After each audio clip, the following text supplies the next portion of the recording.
నమస్తే. నేను మీ Gopi. Welcome back to our channel.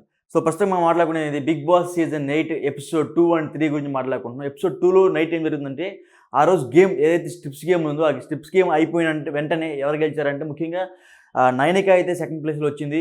Nikhil అయితే ఫస్ట్ ప్లేస్‌లో రావడం జరిగింది. సో ఎవరైతే నాగమణికంఠ ఉన్నాడో, నాకైతే ఈ నాగమణికంఠ గురించి ఏమనిపిస్తుందంటే, ఫస్ట్‌లో పల్లవ్ ప్రశాంత్ సీజన్ 7లో ఎట్లా ఆడాడో, ఎట్లా కన్నింగ్ మైండ్ సెట్‌తో ఆడటం జరిగిందో గేమ్ స్టార్టింగ్‌లో సేమ్ ఇప్పుడు ఇప్పుడు నాగమణికంఠ కూడా సేమ్ అదే విధంగా ఆడుతున్నాడు. అందరూ ఒక దగ్గర ఉంటే మనోడొక్కడే కొంచెం సెపరేట్‌గా ఉండటం, మనోడొక్కడే కొంచెం పుల్లలేయటం, మనోడొక్కడే కొంచెం దూరంగా ఉండటం.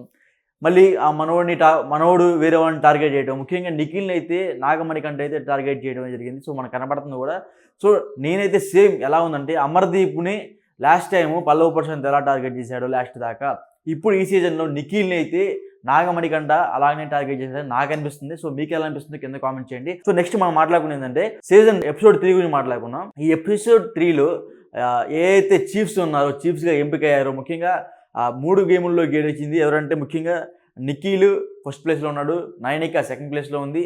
థర్డ్ ప్లేస్‌లో ఏమో అంటే వీళ్ళిద్దరూ ఎవరైతే జడ్జెస్ ఉన్నారో లైక్ నిఖిల్ అదేవిధంగా నైనిక వీళ్ళిద్దరూ కలిసి యష్మిని అయితే ఎంచుకోవడం జరిగింది. యష్మి అయితే థర్డ్ చీఫ్‌గా అయితే ఎన్నుకోవడం జరిగింది. సో వీళ్ళ ముగ్గురు ఎన్నుకున్న తర్వాత యష్మిని చీఫ్‌గా అయితే అంగీకరించలేదని సోనియా అయితే పెద్దగా గొడవలు చేయడం. సోనియా అయితే ఏమంటుందంటే, ఇంకా చాలా మంది వాళ్ళకన్నా క్వాలిఫై బెటర్ క్యాండిడేట్స్ ఉన్నారు. ఎవరైతే అఫ్రీది ఉన్నాడో, అఫ్రీద్ నబీబు, సో అతను కూడా పార్టిసిపేట్ చేశారు కాబట్టి అతను కూడా చాలా బెటర్ క్యాండిడేట్ అని సోనియా అయితే గొడవ దిగింది. సో సోనియా ఏంటంటే అఫ్రీదికి కొంచెం సపోర్టివ్గా మాట్లాడడం జరిగింది. సో అదేవిధంగా మనందరికీ తెలిసిందే సోనియా గారు ఆర్జీవి గారి కొంచెం దగ్గర బంధువులు అని చెప్పుకోవచ్చు. ఎందుకంటే ఆమె వచ్చినప్పుడు కూడా ఆర్జీవి గారు ఏవి కూడా వేశారు. సో ఏదైతేనే సోనియా అయితే గట్టిగా ఫైట్ ఇస్తుందని చెప్పుకోవచ్చు. లైక్ ఎలాగంటే గీతురావు లెక్క ఈ అమ్మాయి కూడా గట్టిగా ఫైట్ ఇస్తుంది. ఇంతవరకు సీజన్ 2 ఎపిసోడ్ జరిగింది. సీజన్ 3 ఎపిసోడ్ ఏంటంటే, వీళ్ళందరూ చీఫ్‌గా ఎంపికైన తర్వాత నామినేషన్ గురించి మాట్లాడడం జరిగింది. సో ఈ నామినేషన్‌లో ప్రక్రియ ఏం జరిగిందంటే, ముఖ్యంగా ఫస్ట్ బేబక్కని టార్గెట్ చేశారు. అందరూ కలిసి బేబక్క సరిగ్గా వంటలు చేయట్లేదు, బేబక్కకి మా ఫుడ్ అంటే చాలా నెగ్లిజెన్సీ అని సోనియా కూడా నామినేషన్ వేసింది. సో నాకైతే ఫస్ట్‌గా స్టార్టింగ్ అయితే నామినేషన్ ప్రక్రియలో భాగంగా సోనియా అయితే నామినేషన్ మొదలుపెట్టింది. సోనియా ఎవరికి వేసింది? బేబక్కకి, నాగమణికంఠకి వేసింది. బేబక్కకి, నాగమణికంఠకి అయితే సోనియా అయితే నామినేషన్ పెట్టడం జరిగింది. సో వీళ్ళిద్దరిలో చీఫ్స్ అయితే మాత్రం బేబక్కకి అయితే ఒక ఓటు అయితే వేయడం జరిగింది. ఎందుకంటే బేబక్క నిజంగానే వంటల్లో తప్పు చేస్తుంది. నిజంగానే అందరికీ కన్వీనియంట్గా ఫుడ్ వండలేకపోతుంది. కొంచెం లేట్ ప్రాసెస్ జరుగుతుంది. మా ఫుడ్ అంటే మీకు ఎందుకంత నెగ్లిజెన్సీ అని లైక్ ఆ విధంగా సోనియా నామినేషన్ అయితే చీఫ్స్ అయితే అంగీకరించడం జరిగింది. సో ముఖ్యంగా అప్పుడు చీఫ్స్ కూడా ఈ నామినేషన్లో పెద్ద గొడవ జరిగింది. ఇది సెకండ్ నామినేషన్ అప్పుడు. ఏమని? ఆమె ఒక్కతే వంట వండేది కాదు. చాలామంది వంట వండుతున్నారు. ఆ విధంగా పోర్ట్రే అయ్యి సో ఆ విధంగా అయితే నామినేషన్ వేయడం జరిగింది. సో అదేవిధంగా మళ్ళీ నెక్స్ట్ బేబక్క నామినేషన్కి వచ్చేసరికి బేబక్క కూడా సేమ్ అదే విధంగా అంటే లైక్ బేబక్క అయితే ఎవరెవరికి నామినేషన్ ఇచ్చిందంటే లైక్ నాగమణికంఠగాను అదేవిధంగా పృథ్వీకి. సో పృథ్వీకి, నాగమణికంఠకి బేబక్క నామినేషన్ వేయగానే పృథ్వీ అయితే చాలా బాధపడడం జరిగింది.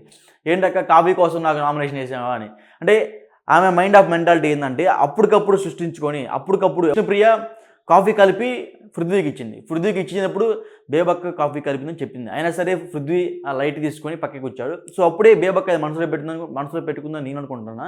సో బేబక్క ఏంటంటే అప్పుడు ఏం చేసిందంటే బయటికి రాగానే వెంటనే పృథ్వీకి అయితే నామినేషన్ వేయడం జరిగింది. ఎందుకంటే అప్పటికి పృథ్వీ వచ్చి కాఫీ అడిగినప్పుడు బేబక్కే మెయిన్గా పృథ్వీకి కాఫీ కలపడం కానీ లేకపోతే చిన్న వంటలకి హెల్ప్ చేయడం కానీ బేబక్కే చేస్తుంది అతనికి. అతను కిచెన్ డిపార్ట్మెంట్లో ఏమి హెల్ప్ చేయలేదని బేబక్క అయితే కంప్లైంట్ వేయడం జరిగింది. సో ఆ కంప్లైంట్ మీద ప్రాసెస్ మీద నామినేషన్ అయితే వేయడం జరిగింది. సో నామినేషన్ అయితే పృథ్వీకి అయితే నామినేషన్ పడింది.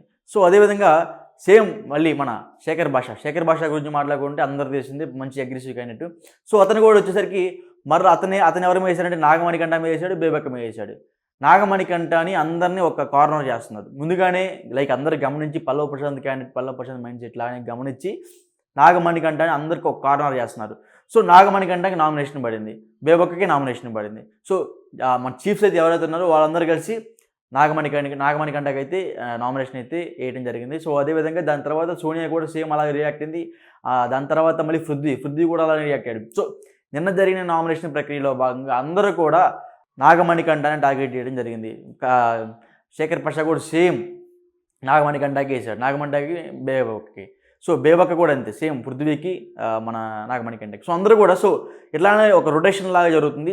సో కార్నర్ చేసింది ఎవరినంటే నాగమణికంట అని కార్నర్ చేశారు. సో ఎనీవే నిన్న జరిగిన నామినేషన్‌లో భాగంగా ఇద్దరైతే నామినేషన్‌లో ఉన్నారు. సో వాళ్ళే నాగమణికంట, బేబక్క. సో వీళ్ళిద్దరైతే నామినేషన్‌లో ఉన్నారు. సో ఇంకో దాని తర్వాత జరిగిన పరిణామాలు అనుకోవచ్చు, లేకపోతే ప్రాసెస్ అనుకోవచ్చు. నేను లైవ్‌లో చూసాను నెక్స్ట్ ఎపిసోడ్ అయిపోయిన తర్వాత. దాని తర్వాత కూడా బేబక్క అదేవిధంగా సోనియా అయితే అస్సలు తగ్గట్లేదు. సోనియా అయితే ఒక కాంట్రవర్సీ కింగ్‌గా నిలుస్తుంది ఈ సీజన్‌లో. నేను అనుకుంటున్నా. సోనియా అయితే ఒక కాంట్రవర్సీ కింగ్‌గా అనిపిస్తుంది నేను అనుకుంటున్నా. బట్ ఎనీవే సోనియా కూడా బాగా పోరాడుతుంది.